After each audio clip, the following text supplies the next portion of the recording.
하나님의 말씀을 봉독하겠습니다. 창세기 47장 1절에서 12절까지의 말씀입니다. 구약성경 74면에 있습니다.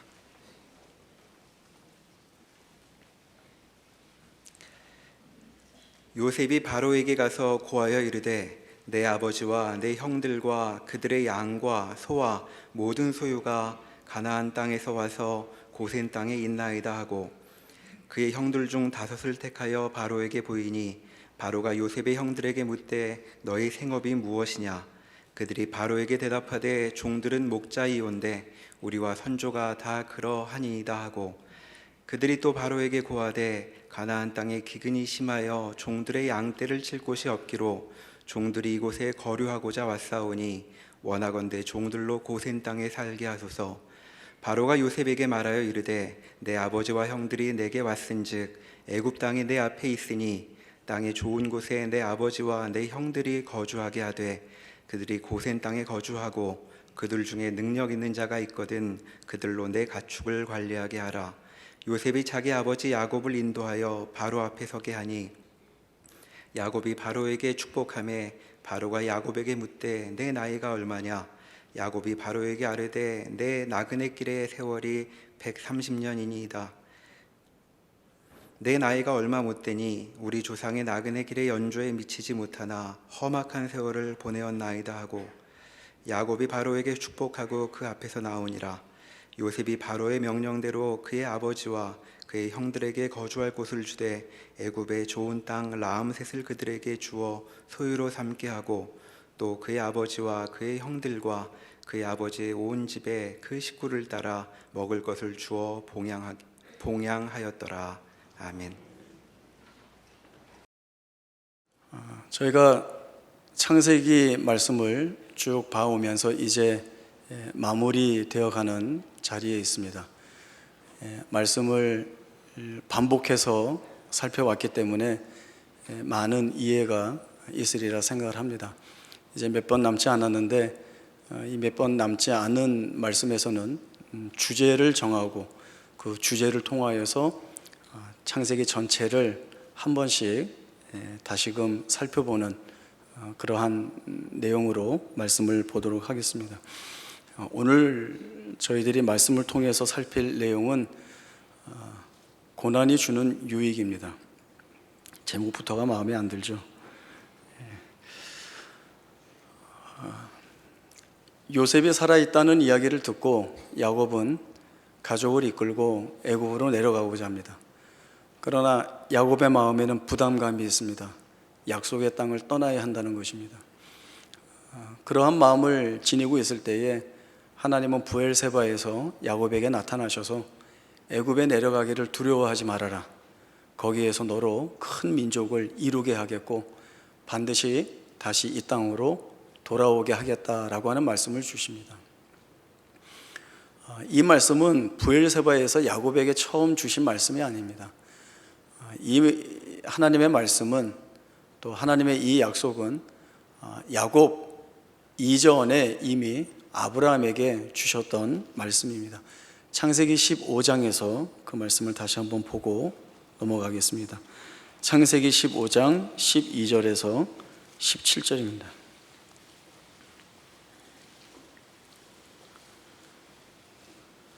창세기 15장 12절에서 17절까지 말씀을 보겠습니다. 해질 때에 아브라함에게 깊은 잠이 임하고 큰 흑암과 두려움이 그에게 임하였더니 여호와께서 아브라함에게 이르시되 너는 반드시 알라. 네 자손이 이방에서 객이 되어 그들을 섬기겠고 그들은 400년 동안 네 자손을 괴롭히리니 그들이 섬기는 나라를 내가 직멸할지며 그 후에 네 자손이 큰 재물을 이끌고 나오리라.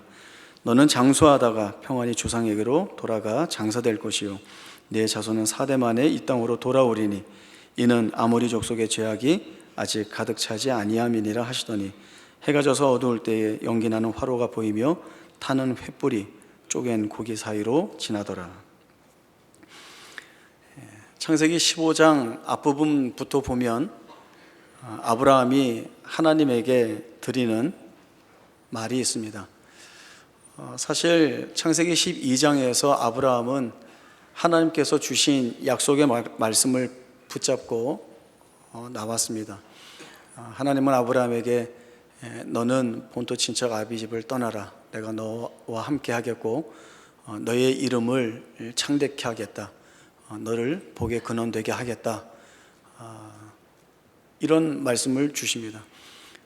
그 말씀을 붙들고 나왔는데 아직 이 아브라함에게는 아들, 후사가 주어지지 않는 가운데 있습니다. 아브라함은 궁여지책으로 자기가 할 수 있는 후사를 만드는 계획을 하나님께 아뢰입니다. 우리 집에서 길리온 다메섹 사람 엘리에셀을 내 후사로 세우겠습니다 라고 할 때에 하나님은 그가 내 후사가 아니다 라고 말씀하시고 주셨던 약속의 말씀을 반복하십니다. 내가 너에게 후사를 주어 내 후손이 하늘의 별들 같이 많게 하겠다. 그리고 이 땅을 너와 내 후손에게 주겠다라고 하는 말씀을 주십니다.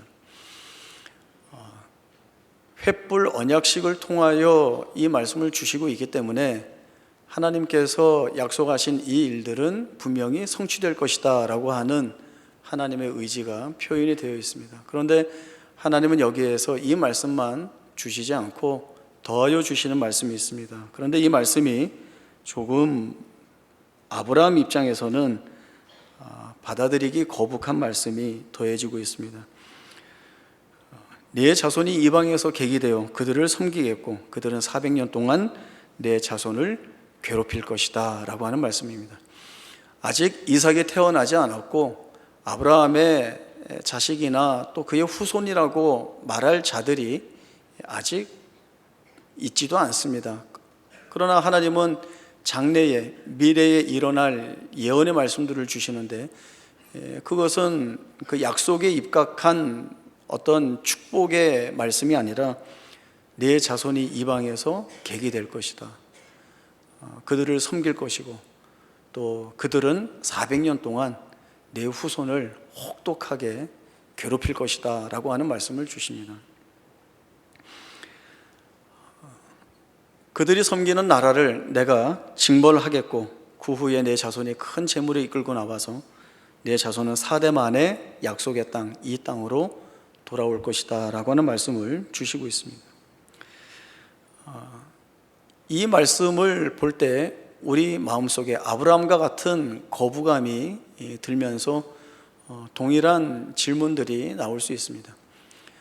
하나님이 약속을 주셨으면 그 약속을 빨리 시행하셔서 하나님이 주신 약속대로 큰 복과 은혜가 아브라함의 생애를 가득 채우고 그로 인하여서 그의 생애가 하나님 앞에 복된 인생으로 서는 것이 얼마나 보기 좋은가, 그것이 하나님의 약속대로 성취되는 일이니 이 얼마나 좋은가라고 하는 생각을 갖게 됩니다.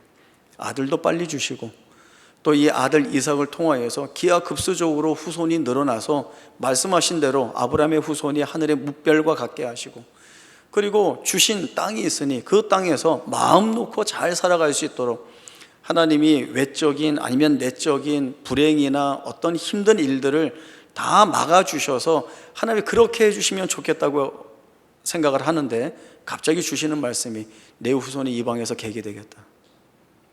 400년 동안 괴로움을 겪을 것이다.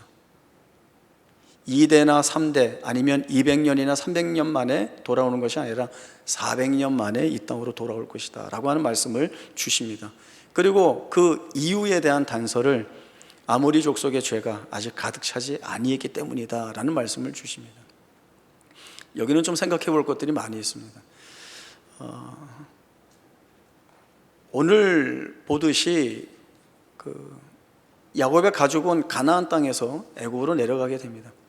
여러 부족들이 이 가나안 땅 안에 어울려 살고 있습니다. 나중에 애굽에서 나온 이스라엘 백성들이 들어가야 하는 그 땅은 비어있는 땅이 아닙니다. 그 땅에 대표적인 가나안 7부족 외에도 수많은 부족들이 자리를 차지하여 살고 있습니다. 이들은 하나님이 아니라 우상을 섬기고 있고 그들의 모든 행위가 다 하나님 앞에서는 극악한 죄를 범하고 있습니다. 하나님은 택한 자기 백성에게 주시겠다 약속하신 땅을 주기 위해서 그 땅에 살고 있는 자들을 일방적으로 또는 아무 이유 없이 내쫓거나 진멸하시지 않습니다. 하나님에게는 이들도 사랑과 긍휼의 대상이고 그들이 죄를 회개하고 돌아올 때에는 충분히 받아들이실 하나님이십니다. 하나님은 이 가나안 땅에서의 일들을 보고 계시고, 그리고 하나님이 이 일들을 보고 계시는 이상은 이스라엘 백성들이 이 땅으로 돌아올 수가 없습니다. 그 때가 될 때까지는 이스라엘 백성이 이방에서 객이 되어 우리가 알고 있는 대로 애굽 나라를 섬기고 있어야 하고, 그 하나님의 예언의 말씀처럼 그들 밑에서 400년 동안 혹독한 시련과 고난을 겪어야 합니다. 그리고 4대 만에 그 땅으로 다시 돌아와야 되는 것이죠. 그 때가 되는 이 안의 일들이 하나님은 이스라엘에게 다 필요한 시간으로 삼고 계시는 것을 말씀을 통해 우리가 봅니다. 크고 작은 모양의 수많은 톱니바퀴들이 하나의 오차도 없이 알맞게 정해진 자리나 절차나 순서들을 통하여서 잘 맞추어져 돌아가듯이 하나님이 모든 일들을 그렇게 주도하고 계시고 주관하고 계신다는 것이죠. 그 안에서 이스라엘 백성들이 아브라함이나 이삭이나 야곱이나 요셉이 받았던 그 축복의 말씀대로는 아닌 것 같은 그 시련을 겪어야 하고 혹독한 고난의 때를 겪어야 하는 이 일들이 과연 하나님께서 왜 이들에게 허락하시고 또 겪어야 되는 문제인가라고 하는 것이 늘 의문으로 남을 수밖에 없습니다. 우리로서는 이러한 부분들이 싫습니다. 하나님이 아브라함, 이삭, 야곱, 요셉에게 주신 축복의 말씀들이 각각 있습니다. 앞에서도 말씀드렸듯이 아브라함에게는 본토 친척 아비 집을 떠나라. 그러면 내가 너의 후손을 창대케 하고 너의 이름을 크게 하여서 너를 복되게 하겠다라는 말씀을 주셨고, 야곱에게는 베델에서 내가 너와 함께해서 너를 지키고 너의 후손들이 동서남북으로 티끌처럼 편만할 것이며 너가 누워있는 이 땅을 너와 내 후손에게 주겠다라는 말씀을 주셨고요.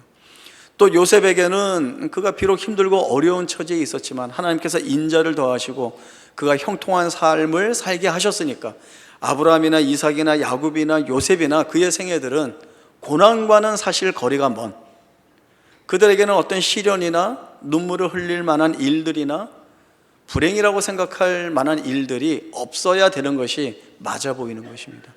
왜요? 하나님이 축복하신다고 말씀을 하셨잖아요. 하나님이 복을 주시겠다고 말씀을 주시고 그 약속의 말씀들은 누누이 반복되어 세대를 넘어 하나님이 주고 계셨던 약속들입니다. 그러나 모두가 어떤 과정을 겪습니까? 고난이라고 하는 시련을 겪을 수밖에 없는 힘들고 어려운 일들을 다 겪어나가게 되는 것이죠.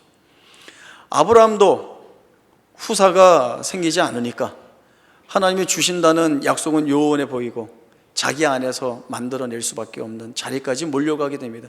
이것은 사실 하나님의 약속이 성취되지 않는 것 같아 보이는 것에 대한 고난의 자기 안에서의 울림입니다.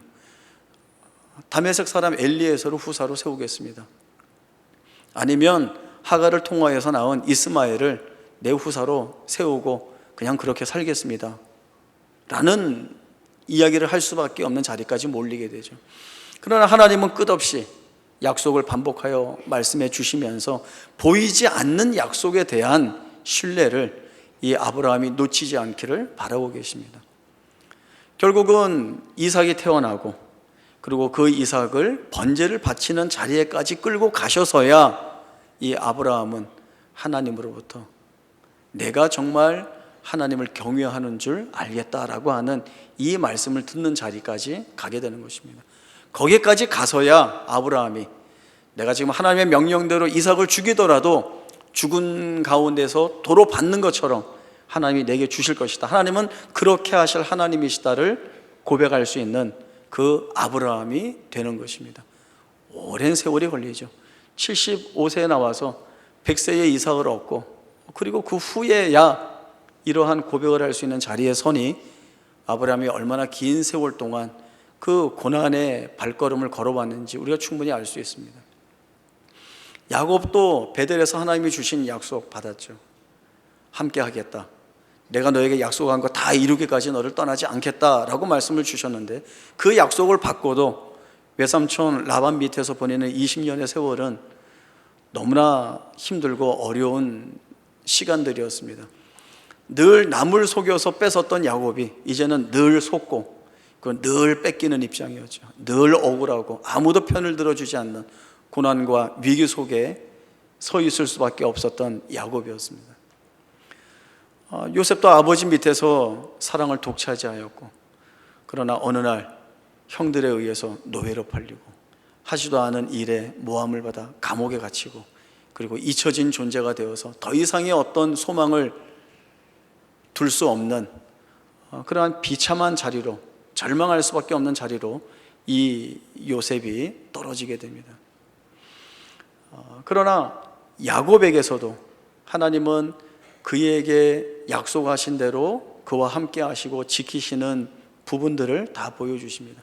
하나님이 함께 하시기 때문에 라반 밑에서 있으면서도 은혜를 입고, 또 에서를 만나면서도 하나님의 특별한 간섭과 은혜를 인하여서 화해가 되고, 그리고 요셉은 하나님께서 총리로 세우심으로 인하여서 하나님의 숨겨진 비밀한 뜻들이 자신의 생애를 어떠한 자리로 이끌고 왔는가, 자기가 걷고 넘어왔던 이 고난과 눈물의 시간들이 무엇을 위한 것이었는가를 분명히 깨닫게 됩니다.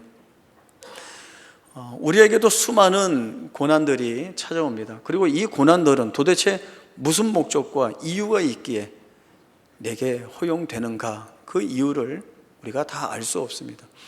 알 수 없기 때문에 더 답답하고 억울하고, 과연 이 고난이라고 하는 것이 내 생애에서 무슨 일을 할까라고 하는 의아함이나 의심은 거쳐지지가 않습니다.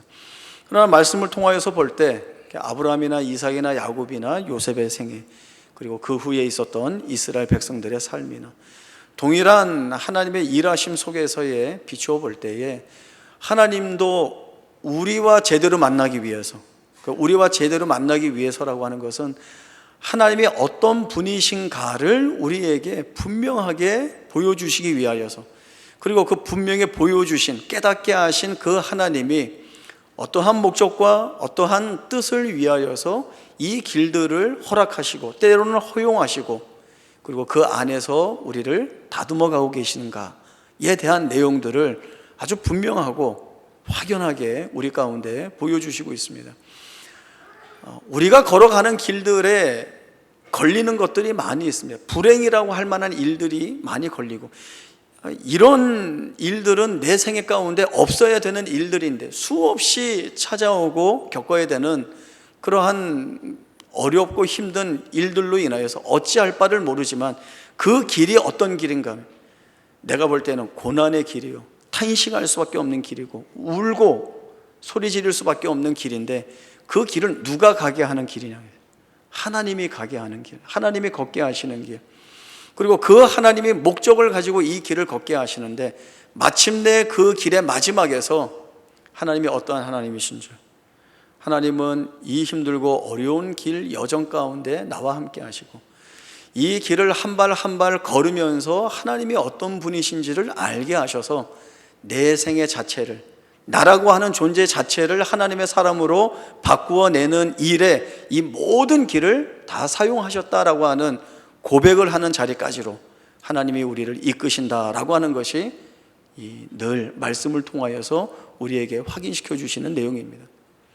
하나님이 약속 주셨으니까 그 약속대로 복을 주시고 좋은 것 주시고 넉넉하게 하시고, 우리가 염려하거나 걱정할 일들 하나님이 다 막아주심으로 인하여서 하나님의 하나님 되심을 확인할 수 있지 않습니까? 라고 우리가 이야기할 수 있죠. 그렇게 항복할 존재가 못 됩니다. 그렇게 항복할 존재가 우리가 되지 못합니다. C.S. 루이스는 이런 이야기를 했습니다. 하나님이 인간에게 자유의지를 주셨는데 인간은 그 자유의지를 가지고 하나님께 범죄하는, 하나님께 불순종하는 데 사용하였다라고 하는 것이죠. 그 죄의 결과로 이런 고난이나 시련 같은 것들이 우리의 생애 가운데 찾아오고 있는 것입니다.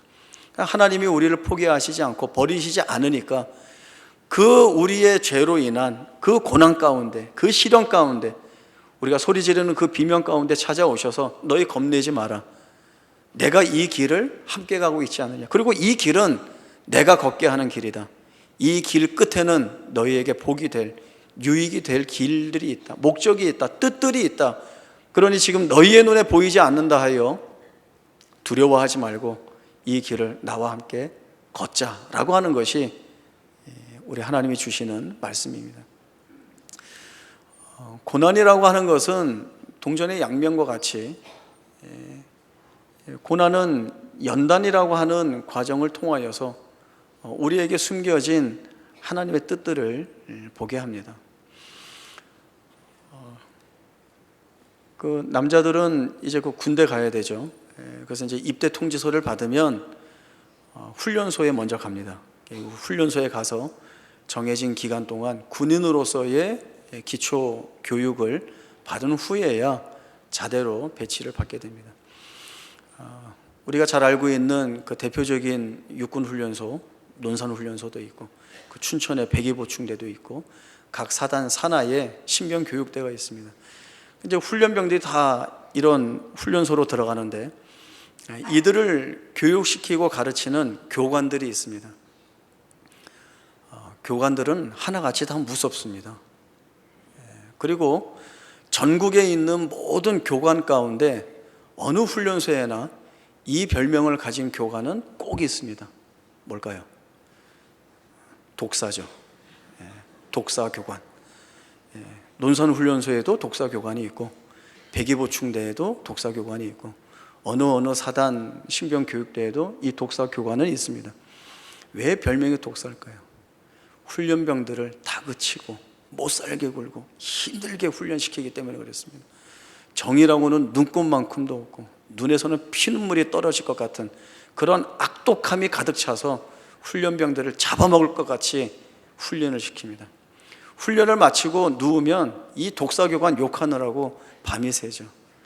저렇게 못된 교관이 있을까? 정말 못됐다, 악독하다, 뭐 이런 이야기들을 합니다. 이제 훈련을 다 받고 이제 퇴소하기 한 며칠 전에 이 독사교관이 이런 이야기를 합니다. 너희를 군인답게 만들기 위해서 일부러 내가 독하게 굴었다.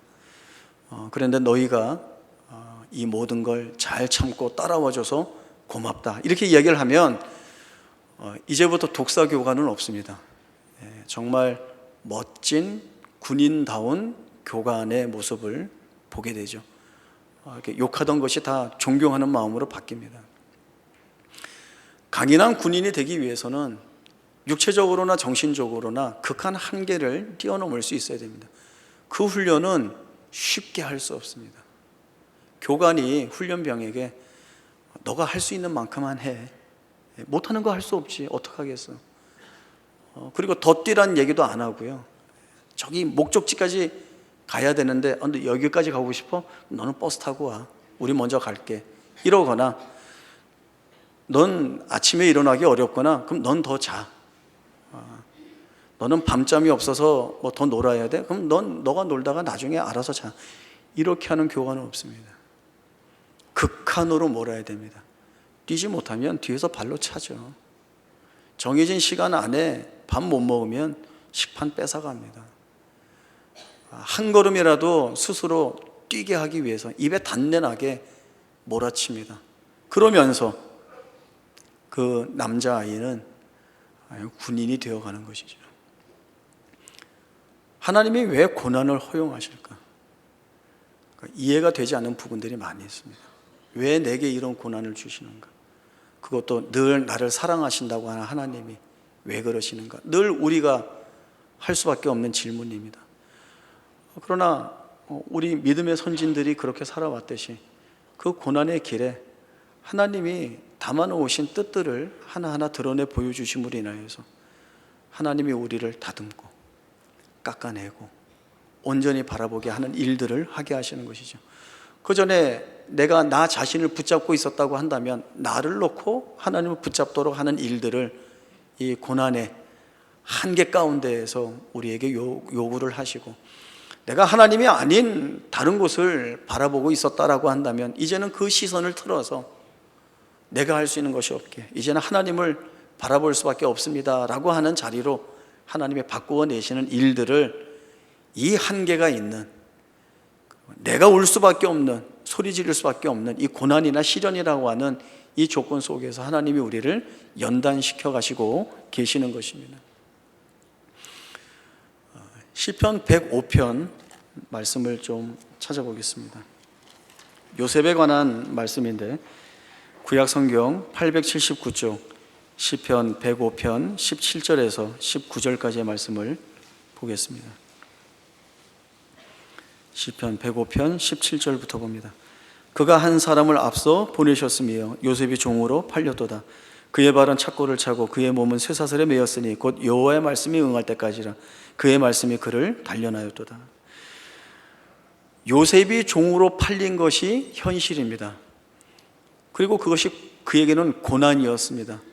그러나 하나님은 무엇을 목적으로 하고 계시기에 그를 종으로 파셨는가? 한 사람을 앞서 보내기 위해서입니다. 요셉의 발에 착고가 채워지고 그의 몸에 쇠사슬이 매여 있었습니다. 이것이 요셉의 현실입니다. 그러나 하나님이 그 같은 고난의 현실을 왜 요셉의 생애에 허용하고 계십니까? 여호와의 말씀이 응할 때까지 말씀으로 단련하기 위해서입니다. 말씀으로 단련하기 위해서. 무엇을 위해서? 당신들이 나를 이곳에 팔았다고 해서 근심하지 마소서, 한탄하지 마소서. 하나님이 우리 가족의 생명을 보존하시려고, 우리를 이 땅에 남겨두시려고 당신들보다 나를 먼저 이곳에 보내신 것입니다. 하나님이 하신 일입니다. 이 고백을 요셉의 생애에서 만들어내시기 위하여서 이 고난을 허용하셨다는 것입니다.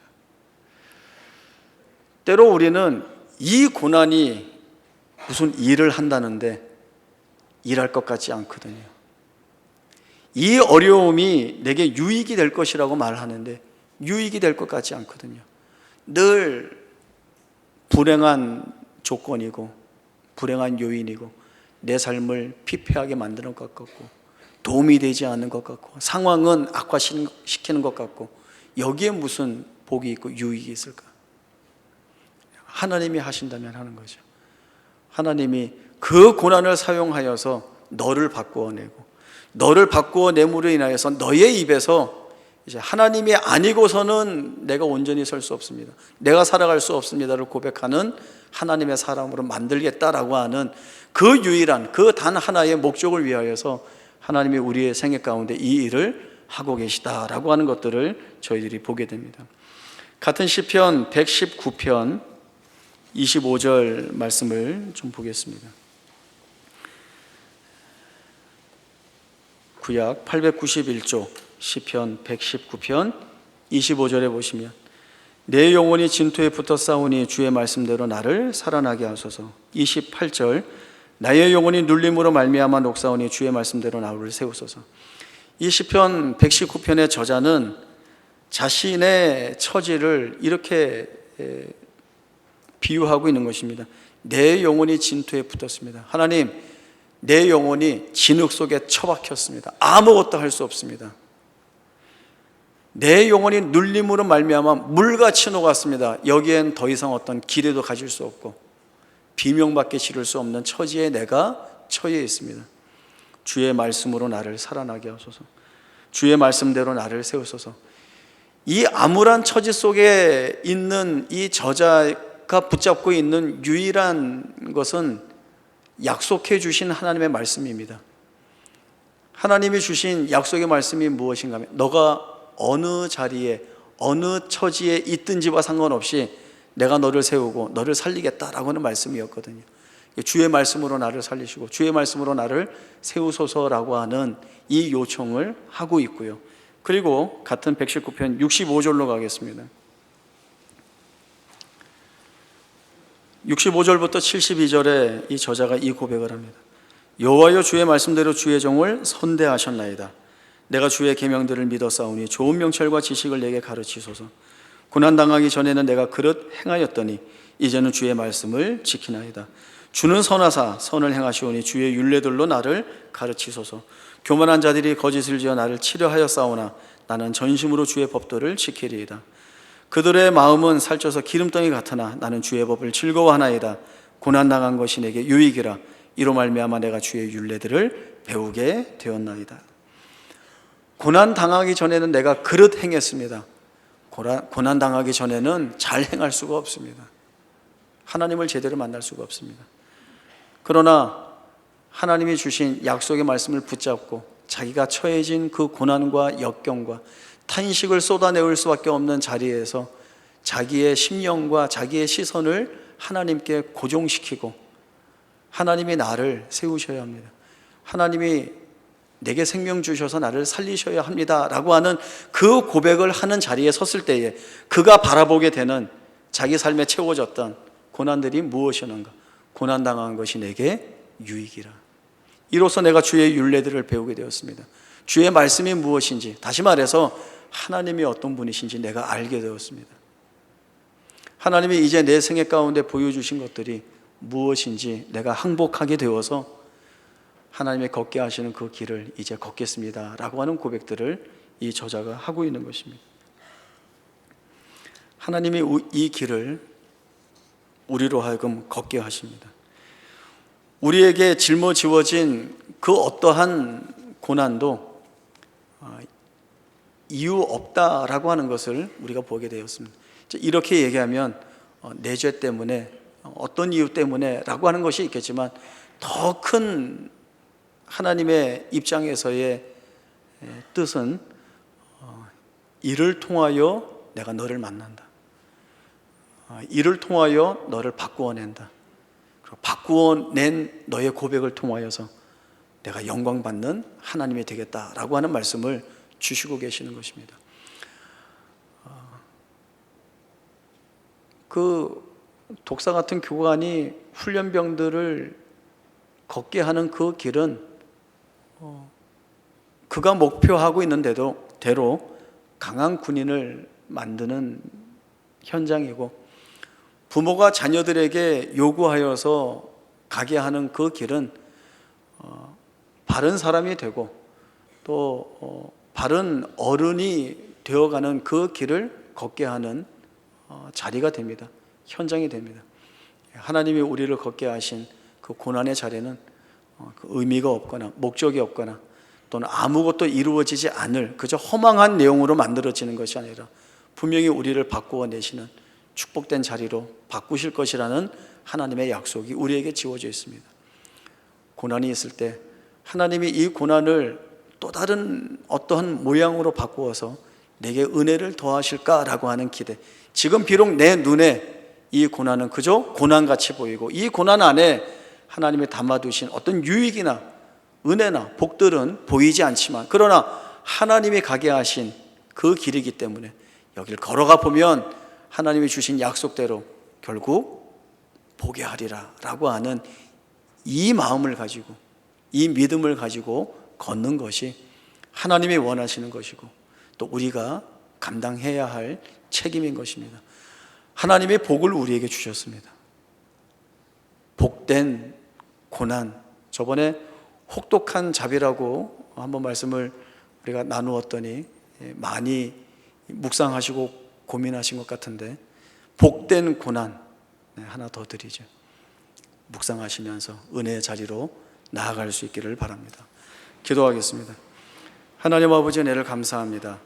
고난이라고 하는 것은 늘 우리를 불행케 하는 요인이고 이 안에는 눈물과 슬픔과 탄식과 비명뿐이라고 생각을 해왔습니다. 그러나 하나님은 이 고난 속에서도 역사하시고 일하셔서 오히려 우리를 다듬어 내시는, 우리를 바꾸어 내시는 연단과 훈련의 자리로 삼고 계시는 것을 보게 됩니다. 그렇다면 고난이 있어도 우리는 유익된 자리에 서 있는 것입니다. 고난당한 것이 내게 유익이라. 이로 말미암아 내가 주의 율례를 배우게 되었나이다 라고 하는 시편 저자의 고백이 오늘 우리의 고백이 되게 하여 주시어서 고난이 점철되어진, 그리고 탄식밖에 남아있는 것이 없어 보이는 우리의 삶이 오히려 하나님이 크게 일하시는 우리에게 은혜를 담아주시고 우리를 복되게 하시는 현장이라는 사실을 보아서 그 살게 하시는 그 세우신 자리를 믿음을 가지고 그리고 찬송과 감사함으로 살아낼 수 있는 우리 모두가 되게 하여 주옵소서. 거룩하신 예수님의 이름으로 기도하옵나이다. 아멘.